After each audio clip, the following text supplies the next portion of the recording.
I'm sure most of you, if you found my channel, you by now are very familiar with GiraffeNeckMarc, who is a great member of the baseball vlogging community. Really one of the people I watch. Make sure I catch all of his videos when they come out. This comes from a place of respect. His baseball knowledge is unbelievable when he comes to around the league. I mean, he's a Mets fan, so of course he knows his team best. I'm a White Sox fan. That's my wheelhouse. I try to pay attention to all of baseball because I just love the sport so much. That said, you can't be an expert on everything. And so I'll forgive Mark if he makes some mistakes in the world of the White Sox. He does his annual countdown of the best players at each position. I'm going to go through and see where's he right, where's he wrong. As always, I want you to chime in as well. Where was he most incorrect? Where was he spot on? I'm going to go in order of how high a White Sox player was ranked. So that's the positions I will go through first. And then he did his top 50, which I've got some issues with myself, but we will get to that. Of course, I will link to him in the description of this video. So if somehow you don't know who GiraffeNeckMarc is and you don't know what I'm talking about, you can head over to his channel and check out all of his rankings. So first we will check out first base, where accurately, and no surprise here at all, Jose Abreu is ranked second in all of baseball at first base. The only guy coming in ahead of him is Freddie Freeman, and as much as I'm a massive Jose Abreu fan, there's no doubt about it that Freddie Freeman is the better player. Thank goodness he's in the National League. Here's one question I actually have to take issue with, or even just question. When he's doing his rankings, what is the idea exactly? Is it from now going forward throughout time? Is it just who he thinks will be the best performers in 2021? Or is he just looking back to see who has been the best leading up to this moment? So I don't exactly know what his prerogative is. So that's my one question. As we go through these rankings, we will go through our own definitions of why they belong where they belong. So I'm really not going to spend too much time talking about the ones I have nothing to complain about. Jose Abreu is just behind Freddie Freeman and just ahead of Paul Goldschmidt. Great Paul Goldschmidt. Very happy to see him bounce back. He was one of my favorite players to watch when I was living in Arizona. Anthony Rizzo is a little bit high. Very good picks for the top of the field at first base. When we go to catcher, we have, again, no complaints at all here. He's got Yasmani Grandal ranked number 2, just behind JT Realmuto, and he even says that 1 and 2 are just about interchangeable in his book. I would not have been surprised if he slipped Yasmani Grandal down a little bit because he didn't have the best season. He was still a force. His power was there. He was not the most consistent hitter. He was streaky. He turned it on more towards the end when we really needed him. But Salvador Perez, Wilson Contreras, those guys are just beasts behind the dish. When you have great catchers like that who can also perform well with the bat, I would understand if somebody wanted to put up both of those guys ahead of Yasmani Grandal, at least factoring in maybe weighting 2020 a little stronger. And he's got James Mccann coming in at number 6. James Mccann was incredible. The 2 years he was with the White Sox, he was just an all-star caliber hitter. I know some people are throwing shade at this because Mark is a Mets fan and James Mccann is now signed by the Mets, that he shouldn't be considered a top 10 catcher. And I think they're wrong. He is absolutely a top 10 catcher and just outside of the top 5. In left field, I was surprised and pleased to see that not only did Eloy Jimenez rank in the top 10, but he ranked in the top 5. But then when I looked at it, I thought, well, he should be number 4 because there's no way Michael Brantley is above him. Here's how I look at it. In a 1-for-1 trade, now I know Michael Brantley is a free agent, so you couldn't really trade for him right now, but if it was a 1-for-1 trade, would I trade Eloy Jimenez for Michael Brantley? And the answer is no, so boom, he should go up a notch. Would I trade him for Marcell Ozuna? No, but it's getting closer. But would I trade him for Christian Yelich or Juan Soto? Yes. So maybe he should be number 3. And that's how I look at it right now. Not factoring in the contract, but definitely factoring in building your team. Eloy Jimenez, he gets dogged on so hard for not being a great defender. I think he's a fine defender, and he's still growing. This was just his second season, and you can't even call it a full season. But he was an absolute force with the bat, and I think he was serviceable. There were a couple of bad moments in the outfield, especially when he got caught in the tuna net out there. But otherwise, he was just fine in left field, especially considering Luis Robert is going to cover so much ground that Eloy doesn't even have to have as much range as a typical left fielder would. But they have him ahead of the likes of Tommy Pham, AJ Pollock, Randy Arozarena, who is ranked way too high in my book. He had a great postseason, but he's still got a lot to prove. Eloy is in a good place. Reasonably, I could see him being up to 3rd, but this is also one of the fun things about this list is that they're going to prove where they should be this coming season. And Eloy is going to be flying up this list, as will a couple other White Sox players that we're about to get to. At shortstop, we have number 9 ranked Tim Anderson. Now, Tim Anderson is one of my absolute favorite players in all of baseball, so of course I'm going to admit my home team bias and think he should be way, way, way higher. But I think objectively he should be higher as well. They have him behind Carlos Correa, Corey Seager, Javi Baez, Trey Turner, Xander Bogaerts. Listen, Tatis Jr. is great. Lindor is great. And that's, again, where you start to play this game of, would I trade Tim Anderson for one of these other players? And I would probably have to wait till I get to the top 2 before I would actually pull the trigger on such a trade.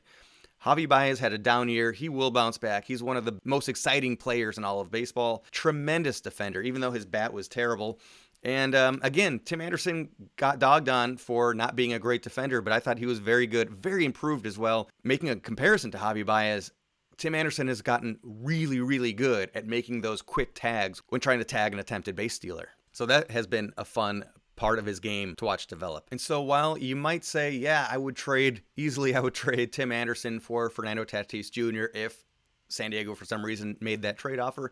At the same time, there's nobody I'd rather build a team around than Tim Anderson. He is an absolute leader, and I think he's going to be the face of Major League Baseball in a big way moving forward, since he's a very outspoken, showy, and insanely talented player. Starting pitcher, coming in at number 10, Lucas Giolito. Happy to see him in the top 10. I was afraid he was going to get overlooked a bit. Mark actually has him coming in ahead of Blake Snell, who's at number 11, and Chris Sale, who's at 12. Yu Darvish 13. There's some really, really good players that Giolito is placed ahead of. And just behind Ryu, Flaherty, Nola, Kershaw. The tough thing here is that Mark is not just going through the top 30 pitchers overall. He is ranking each club's ace. So I wonder where the likes of Dallas Keuchel or Lance Lynn would be in here. If he had made this video just a few weeks ago when Lance Lynn was still with Texas, right now he has Kyle Gibson with Texas as their ace, ranked at number 31. Where would Lance Lynn be on this list? Probably pretty close to Giolito. But still, Giolito is really, really well respected, I think. I think Mark has him really in the right place here. I might put Shane Bieber at the very top because that guy has just nasty stuff with no signs of slowing down. Trevor Bauer at 5. Initially, I was completely on board with that. He's got a great mindset. He knows to pitch. He's a smart pitcher. However, this last year, he was able to pitch in the National League Central. I'm curious to see where he ends up, when he faces tougher competition. Will he regress? I'm guessing yes to some degree. This weird 2020 where you're only facing a handful of teams, and they just happen to be not very good teams that he was able to face against, which I'm sure helped his numbers quite a bit. And that said, the same could be said of Yu Darvish, though he did seem very dominant against the White Sox.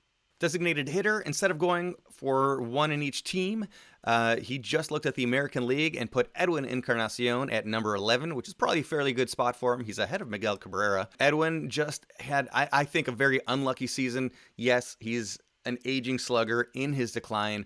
He still has the power. I think he got very unlucky. A lot of line drives that looked like gap shots, looked like base hits. He got robbed a crazy amount of time. His barrel rate was exceptional. He did a lot of swing and miss as well. So, I mean, his strikeouts are super high. But I think he was a guy that if he played a full season, a lot of his numbers would have come back in addition to his power numbers staying where they were. I think he's a nice guy, good teammate. I really do hope he's able to latch on somewhere. It doesn't look like the National League will have a DH, at least not as far as we know.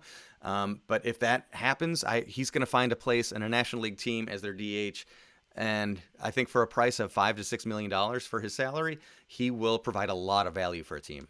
And heck, I just was talking about the Rays in my previous video. Their DH situation could use some improvement. Maybe he lands on there. Third base. This is time where I start to smile because time will show. At 13, Yoan Moncada, kind of middle of the pack. He says some nice things about him in the video. However, he doesn't factor in, and maybe doesn't know, Moncada was slowed intensely by the fact that he was dealing with COVID.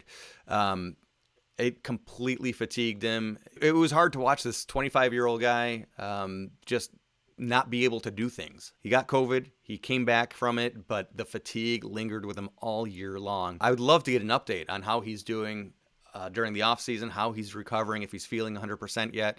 But I think he is a guy. We saw him. He broke out in 2019, and I expect him to pick up where he left off in 2021 and to easily be a top 10, if not a top 5 third baseman going forward.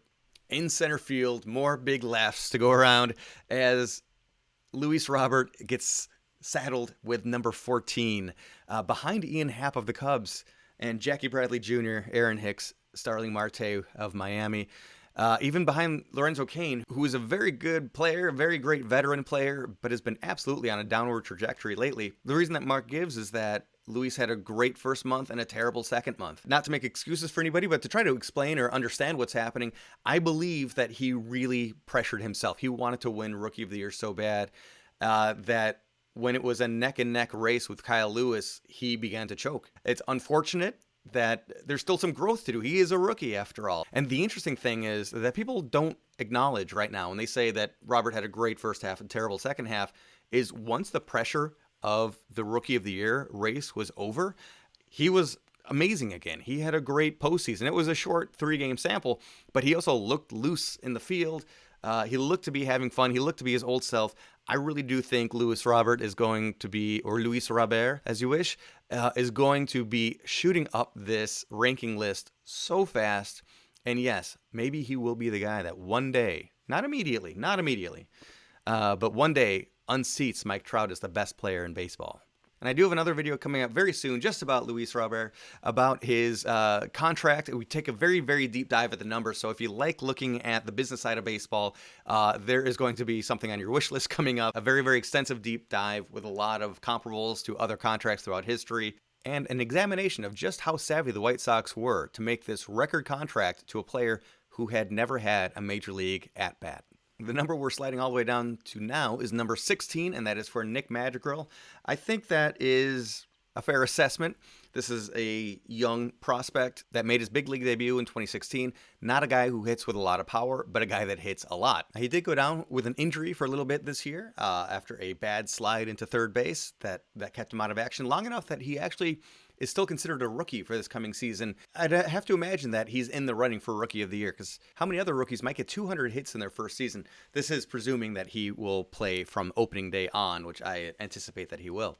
Nick Madrigal will be a guy that maybe always flies under the radar because he is not a big power hitter. Word is he's got a great glove. He seemed to play the field fine, but I really do expect him to take a step forward in that respect. He's a guy that's probably not going to light the world on fire ever, except that it's so great having a guy that can bat well over 300, batting in the number 9 spot ahead of Tim Anderson, a guy who also routinely bats well over 300. Really great table setters for the big bats to come after that. Just an exceptional, great part of this team. And a guy whose base running might still come around a bit as well. He has some wheels, but we haven't quite seen him do that great on the base paths yet. Again, rookie mistakes, stuff that didn't get in the way of the White Sox making the playoffs this year, and things that will only improve going forward. I wouldn't be surprised if he finds his way into the top 10 in relatively short order, but always consistently a really good player. The second base category, for whatever reason, was a top 32, yet Yolmer Sanchez was sadly overlooked in it. Now, I know Yolmer is not with White Sox anymore. In this offseason, he was waived and then picked up by the Baltimore Orioles, a team that seems like they're forever trying to rebuild. They needed some good defense on their team to support their young pitchers, and Yolmer is the perfect person for this. He's a guy that's not going to be exciting at the plate. He's going to hit in the low to mid 200s, but consistently. But his glove is Gold Glove caliber. He won the Gold Glove just in 2019. Even though he's certainly not a big name, considering that this is a top 32, he was very much overlooked because I do think he will be a regular player for Baltimore. Right field is an interesting one. The White Sox claimed the number 20 spot with Adam Eaton, which I think is a fair place to put him, as he has had some decline lately. He had a really atrocious 2020, but I'm sure will bounce back from that. There were some question marks in the rest of the rankings. Putting Yasiel Puig at number 15 I thought was oddly high for a guy that hasn't played in a while, and really we haven't heard very many rumors of. And even when he was playing, he was a very inconsistent hitter. Yes, he had the ability to lead a team and to be absolutely electric out there, but he also had the ability to make huge mistakes, whether it was on the base paths or in the field, that really put his team in a bad place. And there's no guarantee that we will see him next year. So 15 seemed to be incredibly charitable. That said, to put a free agent who might not play next year all the way up at number 15, and then to overlook Adam Engel, that seemed like a mistake to me. No, he's not one of the best players in baseball, and we are looking at 2020 as a very small sample size. In that small sample size, Adam Engel put up a .7 WAR. Not too shabby for a guy that wasn't playing full-time, although he did take up way more time than Nomar Mazara did. His WAR was better than Dexter Fowler, who's on this list, who had a 0. Manuel Margot was a .6, Stephen Piscotty, .4, and Adam Eaton, who was depressingly a negative 0.5. So I'm just going to take this opportunity to show some love to a guy that deserves it in Adam Engel. Now, he did a top 50 overall of all Major League Baseball players, pitchers and hitters in the same top 50 list. And you think, well, there's 30 teams, 50 players, just by averages, roughly 2 players per team will get on, but playoff teams will have more naturally, and worse teams might not have any. Now, with the stars that the White Sox have, I absolutely thought that they would end up having 3, but they only had 2 players. And those 2 players were coming in at number 47, Tim Anderson, and coming in all the way down at number 32, Jose Abreu.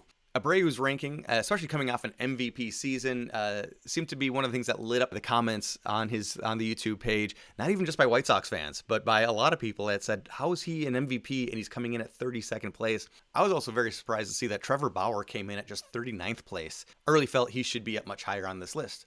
Now, you might be curious, as I was, to look at the top players by value of WAR. Now, WAR, of course, is that one statistic that tries to encapsulate fielding and hitting all within itself to try to find one number. And no one stat will ever be perfect, but this is one that I like to look at. So we have Eloy Jimenez at 73 with a 3.5 WAR.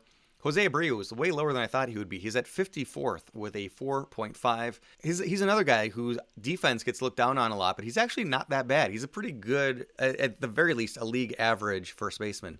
We have Tim Anderson at 31st place with a 5.7. Yasmani Grandal at 19th place with a 6.9, and Yoan Moncada at 17th place with a 7.3. So those are a lot of names that could have snuck into that top 50 list there. Now, I try not to get too far down the rabbit hole when it comes to statistics on this channel. I chose to look at pitchers looking at SIERA as opposed to, obviously not ERA, but not FIP or XFIP. Again, if you're trying to boil down a pitcher's value to just one stat, which is an impossibility, but we'll just go with SIERA for now. Looking at the top 25, Lance Lynn checks in at 23rd over the last 2 years with a SIERA of 3.89. And Lucas Giolito comes in all the way up at 9th place with a 3.55. So I certainly could have seen Giolito making that top 50 list as well. At the end of the day, what are top 10 lists or top 50 or top 100 lists, if not reason for having debates and to argue with one another? So that was my take on GiraffeNeckMarc's rankings. I think he did a great job overall, but and the places where he undervalued White Sox players, it's just going to make me excited and happy to see them climb the ladder, the ranks really quickly in the immediate future. So let me know what you think. What do you think of my take on his take? I hope everybody's enjoying this off season. The hot stove is getting hotter by the second, it feels like, and there will be many more fun videos coming up. Comment, like, subscribe, share, and I'll see you next time.